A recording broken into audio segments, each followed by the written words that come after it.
என்னுடைய குருநாதரிடத்துல போய் சின்ன வயசுல நான் ஒரு கேள்வி கேட்டேன்.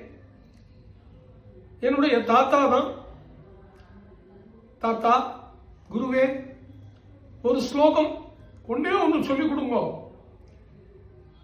அந்த ஒன்று சொன்னா பாகவதம் முழுவதும் சொன்ன பலன் கிடைக்கணும், அப்படி ஏதாவது ஸ்லோகம் இருக்கான்னு. நிச்சயமா இருக்கு, நீ எங்கேயோ கேட்டுன்னுட்டு தான் இதை எங்கிட்ட கேட்கற, அந்த ஸ்லோகத்தை சொல்றேன், அந்த ஸ்லோகத்தை மட்டும் ஒரு நாளைக்கு 108 முறை சொல்லிவிட்டேன்னு வை.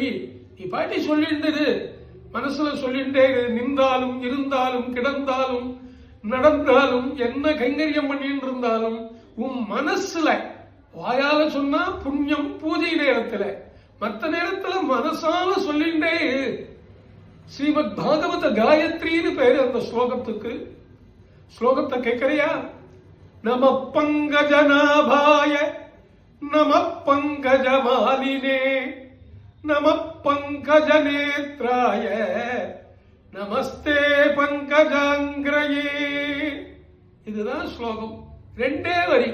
நம பங்கஜநாபாய நம பங்கஜமாலினே நம பங்கஜநேத்ராய நமஸ்தே பங்கஜாங்கிரயே. பாகவத காயத்ரி இது குந்தி செய்த ஸ்தோத்திரம். கிருஷ்ணனை நேர்ல வச்சுண்டு குந்தி சொன்ன ஸ்லோகம். இத கண்ணன் அக்செப்ட் பண்ணிட்டான், நீங்களும் சொல்லுங்க, கிருஷ்ணன் அக்செப்ட் பண்ணிப்போம்.